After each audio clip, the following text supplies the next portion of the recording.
ku soo dhowaada Som TV Soomaali fadlan taageeradiinu waxay noo tahay dhiirigelin subscribe saar kanaalka share garay like saar videoga mahadsani xalqadda waxaa la yidhaahdaa Badama War dagaalkii ka qarxay Eritrea iyo Djibouti weeye cinwaankeedu laakiin murtidu dhexdii ku jirta ayay gebagabada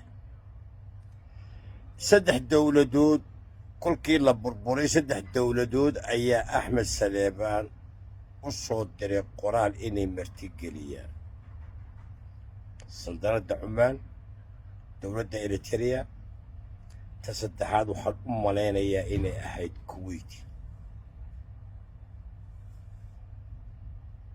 Axmed wuxuu jeclaystay inuu Eritreaanka marti u noqdo Eritrea marti u noqday Azerbaijan muddo markuu joogay dagaalkii Badama War baa qarxay kolkuu dagaalkaasi qarxay baa Afwerki madaxweynaha Eritrea u sameeyay ijraa'aad oo dalka kaga bixi lahaa oo uu Belgium u guuri lahaa way wada tashadeen labada oday Axmed sidaas ayuu Eritrea kaga soo baxay dagaalkiina waa tuu qarxay diyaaradda uu soo raacay Axmed Saleebaan diyaarad khayr qabta ayay ahayd waxaana waqtigaa ka shaqayn jirtay Eritrea iyo Djibouti Daala Airline lafteedu waa markhaatiga nool Axmed Djibouti immigration soo digay immigrationkii baasaboorkii buu u dhibtay waa lagu dhiftay baabuur buu halkaa lagaga soo qaaday inuu taxi ahaa maaqaan cid kale lahayd maaqaan hotel Djibouti ayuu keenay hotel Djibouti habar jeclaale anoo mebriska halka ugu sarreysa waa mebris hotel Djibouti ku qayinaya oo ka soo daadigay oo raba inaan meel kale aado baan la kulmay shandadaha iyo Axmed Saleebaan waa salaam asaboorkaan ka qaaday reception-kan geeyey biyo iyo shaah baan u dalbay waan fadhiisiyey barxaddii intaan mebriskii ku noqday kor baan idhi Soomaaliya Axmed Saleebaan Tafle ayaa hoosta fadhiyo Eritrea ka yimi mar qulun baa la soo yaacay dadkii maalintaa soo marxabeeyey ee ka soo yaacay mebriska qaar baa nool waa la salaamay si wanaagsan la soo dhaweeyey Siciidna Agatur baa soo daadigay gabadhii buu la hadlay qol wanaagsan baa shadadihii la geeyey qolkii baan u tagay 5 mirir kadib Atwaan Allah u naxariistii oo ordaya oo Ismaaciil Cumar la saaxiiba ayaa yimi wuxuu yiri Ismaaciil Cumar baa ii ka soo diray intuu doolla cadeeyay buu yiri ninka aan la socday wafdigii Ethiopia ee wada hadalku noo socday ninkii la socday miyaad ileedahay caawa anoo qaxootiya u tag warkaka u tagi maayo Atwaan hadal dambe kuma celin Ismaaciil buu ku noqday kolkuu naga baxay baa waxaa noo soo galay Jaambool inuu dhintay iyo inuu nool yahay maaqaan sanad bahantu ah markay is salaameen wax kale ma oran wuxuu yiri waa taariikh waxani Ismaaciil Cumar ha arka marka wuxuu yiri hortaabaa Atwaan hadeer iga baxayo Atwaan buu ii soo diro waxaan ku yiri war saacadaan joogayaan uu ninka u tagi maayo Jaambool aad buu u farxay uuna naga baxay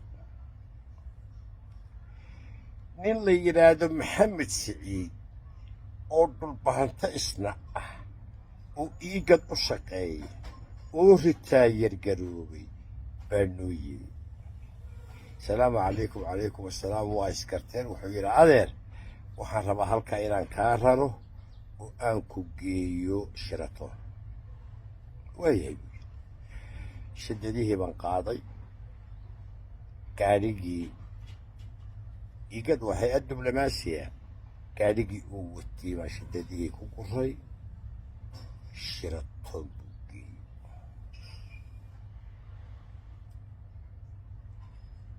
anugu qaadkaygii baan bilaabay. uu noo sheekeeyey. wuxuu yidhi waxa aan la yaabay baan arkay ismaaciil cumar geelle oo mukhaabaraadka jabuuti ahaa oo intuu etoobiyaana soo raacay oo ku soo dhex dhuuntay oo etoobiyaanku ku soo darsadeen ayaa Atwaan ii soo diray. dabadeedna waxaan ku yidhi waryaah nin wax og ma tihide ninkii aan garoonka xamar ka celiyey ee etoobiyaanka la socday anoo qaxootiya saaka u tegi maayo. marka waxaan bay ka mid tahay buu raaciyey mucjizooyinka intii aynu burburay soo maray mucjiso ka mid ah.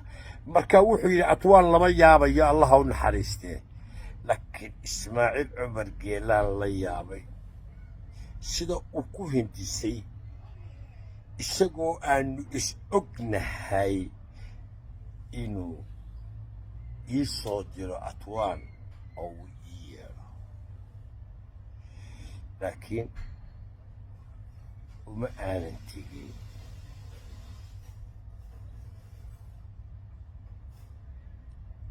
waa markhaatiga nool.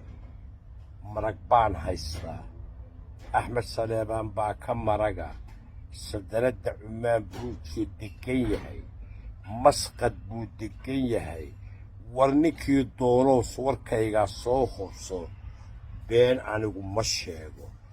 anigu khaanadahayga sirta ee taariikhdu ka buuxdo unbaan maalinba mid ka soo saaraa anoo ku beegaya wakhtigeeda. qodobkaana intaasaan ku dhaafaya. gebagebo in kastoo Soomaaliya oo madaxweyne soo maray, prime minister soo maray, soo mari doona, anaa ka badiya ismaaciil cumar geelle. qof kasta oo isku daya inuu ismaaciil difaacana باسبور جيبوتيانا بو هايستا.